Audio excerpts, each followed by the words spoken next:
Oi pessoal, estamos de volta com os vídeos do canal Maternidade Funcional. Se você não me conhece, pode dar uma olhadinha na minha página do Instagram, Maternidade Funcional Oficial.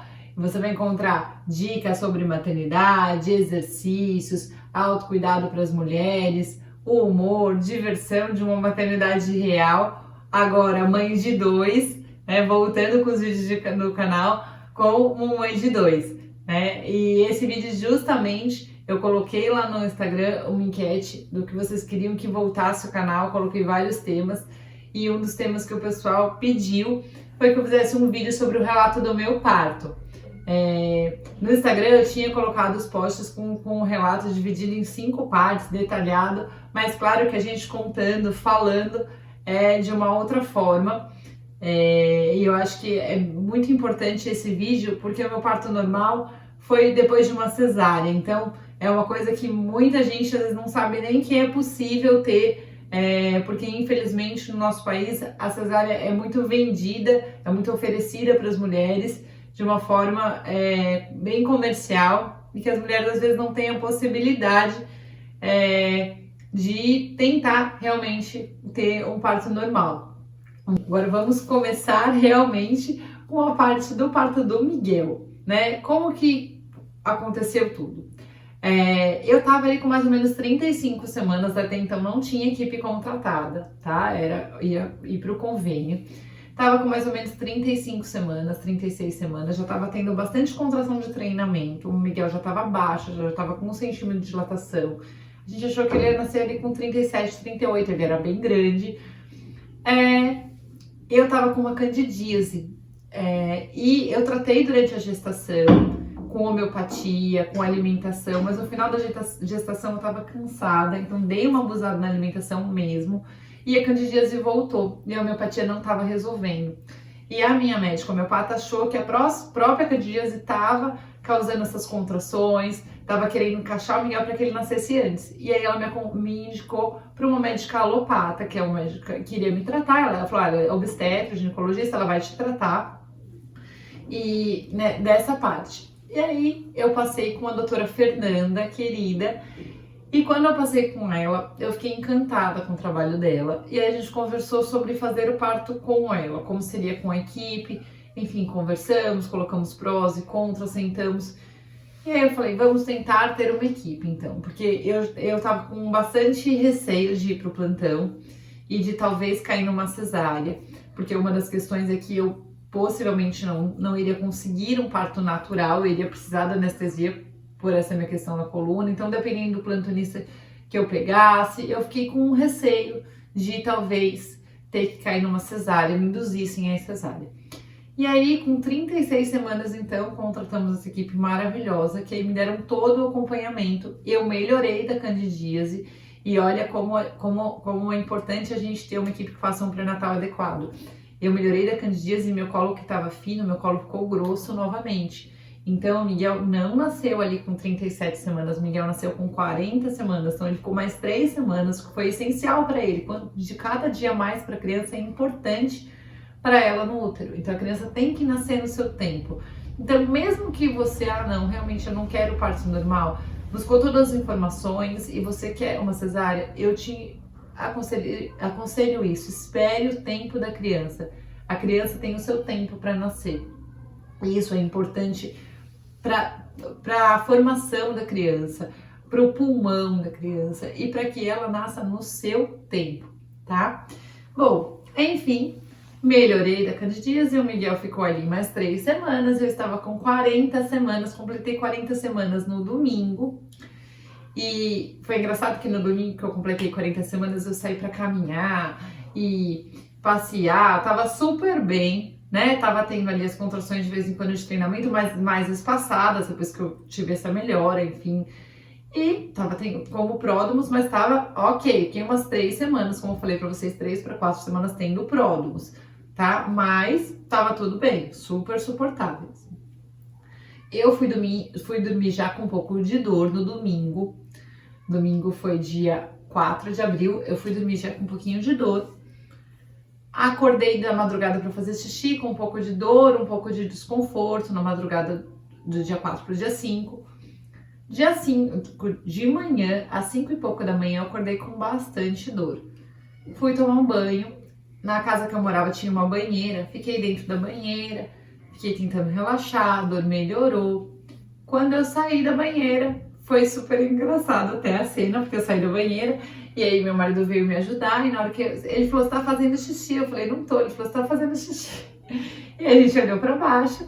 E aí começou a sair, não saiu um monte de líquido, tá? Mas saiu bastante líquido sem controle. E aí eu falei: "Minha bolsa estourou."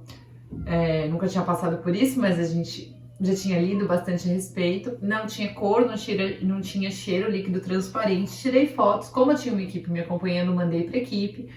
A enfermeira que morava próxima da minha casa foi me avaliar e falou: realmente, bolsa rota, mas estava bem no comecinho do trabalho de parto.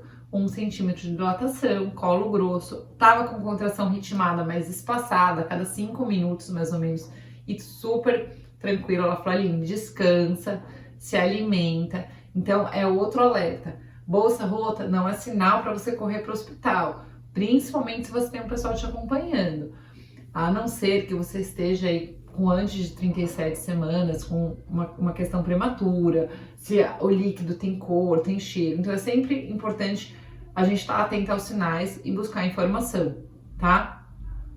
Enfim, minha bolsa estourou, fiquei em casa, descansei, me alimentei, tava super bem. Mandei a Maia para casa da minha mãe, para que eu conseguisse ficar mais tranquila, para que meu marido conseguisse me dar toda a atenção ali. Ela era pequena, demandou uma atenção e eu queria ficar mais relaxada, descansada dentro do possível. Fiz exercícios.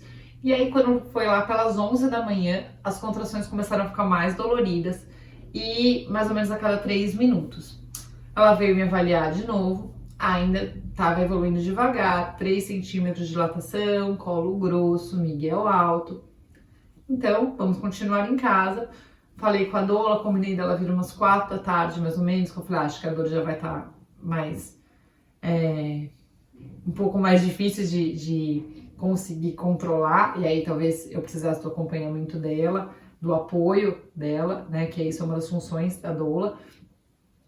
E aí foi mais ou menos isso, mais ou menos às 4 da tarde, 4 e pouco da tarde, a doula chegou. E ela também trabalha com homeopatia, fez massagem, enfim, me ajudou aí a lidar com a dor. Eu tomei uma medicação que eles indicaram, então Buscopan, fiquei em repouso um pouco, tentei me alimentar dentro do possível. Quando foi mais ou menos umas 6 da tarde, a enfermeira veio me avaliar. E eu tava mais ou menos com 4 para 5 centímetros de dilatação. Mas o Miguel ainda estava alto, só que ela percebeu uma alteração na frequência cardíaca do Miguel. Então isso é bacana da equipe. Aí que ela se comunicou com a médica e a médica achou por bem que eu fosse para o hospital para a gente ver se estava tudo bem. Se era só alguma coisa de posição, que realmente foi o que aconteceu. O Miguel se mexeu e às vezes pressiona um pouquinho o cordão quando ele está se mexendo. E aí, quando vai escutar, a frequência cardíaca altera. Foi só isso que aconteceu. A gente chegou no hospital, a gente foi para São Luís por volta a gente chegou umas 8 da noite no hospital. E aí, quando fez o cardiotoco, viu que o exame estava tudo bem, que ele estava bem. E eu estava ali com 5 para 6 centímetros de dilatação, com 3 contrações em 10 minutos, tudo perfeito. Tinha uma sala delivery disponível, que é a sala da banheira. Isso era umas 8 da noite, e aí eu errei uma coisa que eu queria falar com vocês, que é importante também. Eu saí avisando todo mundo: tô no hospital, Miguel vai nascer. Porque eu acho que isso é um erro. Cada um tem a sua visão. Porque ficou todo mundo ali na expectativa e mandando mensagem pro meu marido e perguntando: já nasceu, já nasceu, já nasceu. E assim, o trabalho de parto, ele poderia nascer dali 2, 3 horas, como ele poderia nascer no outro dia de manhã, à tarde, e foi o que aconteceu. O Miguel nasceu, a gente passou a madrugada, a gente entrou às 8, o Miguel nasceu às 8 da manhã do outro dia. Só que tava tudo bem, a gente tava super bem amparado, tava tudo ok. E isso gera uma ansiedade, uma cobrança, justamente porque a gente vive numa sociedade que é muito habituada a cesárea, que você chega 20 minutos depois da criança nasceu. Então, um trabalho de parto normal, às vezes tenso, passa para as pessoas uma impressão de que não tá tudo bem. Então toma cuidado a hora que você for avisar as pessoas. tenta avisar quando realmente nascer. Eu acho que é uma dica que eu dou para quem tá aí perto de ter bebê. Enfim, como eu falei, às 8 da noite, a gente deu entrada na maternidade, fizemos os exames ali de rotina, fomos para a sala delivery, eu tomei sorvete, eu fiz exercício, eu tava ótima, fui pra banheira, fiquei um pouco na banheira. Quando foi às 11 da noite, como eu tava na maternidade, tava de bolsa rota, é de praxe, eles precisam de tempo em tempo ali rodar um cardiotoco para ver se tá tudo bem. E aí, passou o cardiotoco, e o que aconteceu? Meu trabalho de parto estacionou. Eu realmente estava sentindo pouquíssima dor.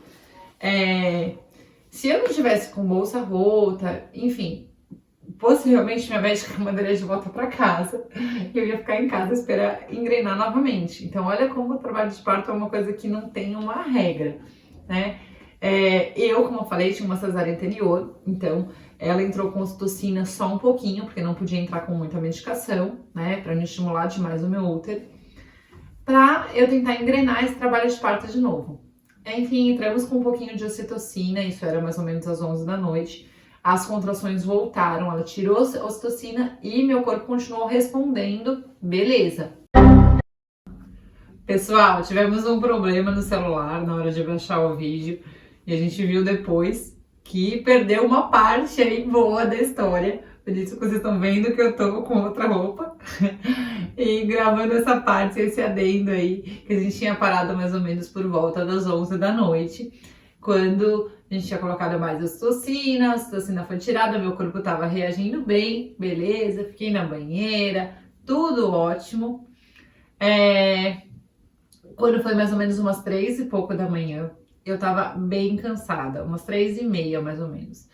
Vocês imaginam que eu vinha, como eu falei, de pródromos aí há 3-4 semanas, que minha bolsa tinha estourado, eu já tava com contração desde as 5h30 da manhã do dia anterior, então tava quase 24 horas em trabalho de parto, então eu tava bem exausta.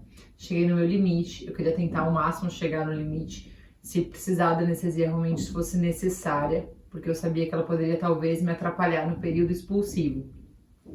Enfim, umas 3 e pouco da manhã eu pedi anestesia e foi maravilhoso.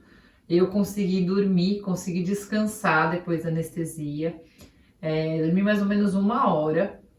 E aí, quando eu fui ser avaliada, quando eu acordei da anestesia, eram umas 5 horas da manhã, mais ou menos, que a Ana enfermeira veio me avaliar. A gente não acreditou, porque quando eu tinha ido dormir antes da anestesia, eu tava com 6 centímetros de dilatação. Até um dos motivos que eu pedi, porque eu falei, vai demorar muito. E aí, quando ela me avaliou depois, para nossa surpresa, dilatação total. Então, a gente ia entrar na fase, começar logo a fase do período expulsivo. Eu tive um pouco de dificuldade para fazer força por conta da anestesia, as pernas estavam bambas, a gente tentou diversas posições. E o Miguel, por mais que eu tava com dilatação total, por isso que é bom a gente sempre se informar. E eu tinha me informado bastante, a doula tinha trazido bastante informação em relação a isso. Não é só a dilatação que interfere para o nascimento do bebê, a posição que ele tá. Então o Miguel tava alto, ele era grande, ele tava numa posição que é como se ele quisesse nascer virado para mim. Então eu tenho um desvio de quadril, então toda essa questão estava dificultando a descida dele. Nós conversamos e a doutora Fernanda sugeriu que a gente utilizasse fórceps e vácuo para ajudar na descida dele, porque eu já estava cansada. Eu consenti, a gente tinha uma história familiar de fórceps não muito bacana, mas eu já tinha lido bastante como era trabalhado esse instrumento na humanização, que era diferente. Realmente foi, não me gerou nenhum desconforto, não tive episiotomia por conta disso, nada disso. O Miguel não se machucou. Ele realmente esses instrumentos realmente ajudaram para que o Miguel descesse, né? Para que o Miguel se posicionasse mais para baixo. E aí então, depois que ele começou a descer, né? Que ele estava mais para baixo, já era mais ou menos umas quase 7 da manhã. Eu novamente estava bem cansada, sabia que ele já estava baixo. que não dava mais para ser cesárea. Eu lembro que no meio disso teve uma hora que a doutora Fernanda até entrou em contato com a doutora Gabriela, que é uma médica que trabalha com ela, porque achou que talvez fosse necessário a cesárea, porque eu já estava muito cansada, ela achou que talvez eu pudesse pedir para fazer a cesárea por conta do cansaço, mas eu não, senti o cansaço, mas em nenhum momento passou pela minha cabeça de que eu tinha uma vontade tão grande, eu via que estava tudo bem, e ela falou, vou seguir com vocês enquanto estiver tudo bem. Se tiver algum problema com você ou com o bebê, a gente intervém. Então o tempo todo estava tudo bem. A frequência dele estava ok, eu estava cansada, mas estava bem.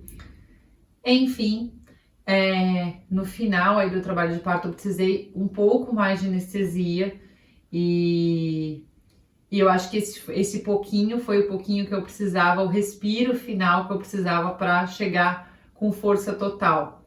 Então já era 6:30 da manhã, eu precisei de mais um pouquinho de anestesia e aí então eu voltei, descansei uns 15 minutinhos e aí então eu voltei com a força total que eu precisava. Então agora a gente continua, segue, né, com o vídeo do final, que o final tinha sido salvo. Então, voltando para a sequência anterior. Então, eu descansei ali uns 15 minutinhos e foi o que eu precisava, o final, esse descanso final que eu precisava. Foi o respiro final que eu precisava para conseguir fazer força. Voltei com força total, tirei força da onde eu sabia que eu não tinha. E a gente ficou ali mais ou menos 1 hora fazendo força, das 7 e pouco até as 8h22, que foi a hora que o Miguel nasceu.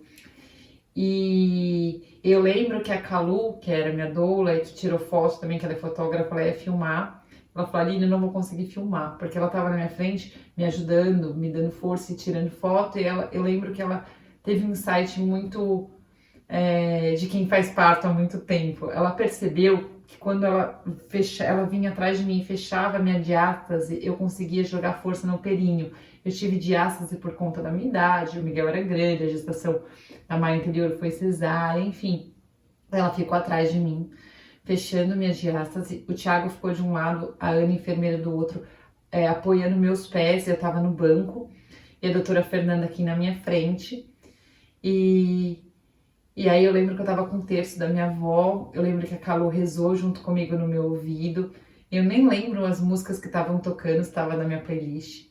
Só lembro da sala de São Luís, a sala do São Luís estava cheia de outros profissionais, outros médicos, outros profissionais, enfermeiros das salas do lado, acompanhando esse desfecho dessa história, porque foram desde o horário que eu entrei já em trabalho de parto ativo, então foram 17 horas ali e foi muito emocionante na hora que o Miguel nasceu, que a doutora Fernanda pegou ele, o Thiago falou, ele não chorou. Aí eu lembro que o doutor Fernando pegou ele no colo e falou, tá tudo bem, me deu, que eu segurei. Ele chorou e eu chorei, aí eu olhei todo mundo chorando, o Thiago me abraçou, chorou, e a equipe se abraçando e chorando, eu brinquei, parecia Réveillon, parecia final de Copa do Mundo, como aquele time venceu, né, porque foi um time que venceu e que me deu força para conseguir fazer aquilo, passar por aquilo. E foi uma experiência maravilhosa, que eu não me arrependo nem um pouco, que eu tenho só lembranças positivas disso. Então, se você busca parir depois de uma cesárea, depois de mais de uma cesárea, busque informação, porque é possível e você é capaz e o parto é seu. E principalmente depois também a Golden Hora foi maravilhosa. Essa hora de ouro que a gente passou junto ali, foi de ouro mesmo. Ele amamentou na primeira hora de vida, esperamos o cordão parar de pulsar, e aí cortou o cordão, o Thiago cortou o cordão depois que parou de pulsar, e ele ficou ali comigo. E esse vínculo me trouxe um puerpério mais leve, ele me trouxe um pós-parto mais tranquilo. Eu tive uma laceração, sim, grau 2, na passagem, ele era muito grande, mas eu não tive dor nenhuma. Eu precisei tomar ali uns pontinhos e foi muito tranquilo. Eu carregava a Maia no colo, tava tudo bem. Então foi bem mais tranquilo, eu não tive baby blues como eu tive na Maia, que não é uma depressão pós-parto, mas É como se fosse a sensação de uma depressão pós-parto que te acomete uma série de sentimentos que são complicados no puerpério. E foi muito mais leve no Miguel. E eu levo muito essa questão de como foi, como ele chegou a esse mundo, como ele foi bem recebido e respeitado, e como eu, como mulher, fui respeitada. Então, busque informação que você é capaz. E se você gostou desse conteúdo, eu peço para você curtir esse vídeo, compartilhar para outras pessoas poderem ter acesso e me seguir aqui no YouTube, lá no Instagram. Eu espero vocês para mais informações. Um beijo e até a próxima!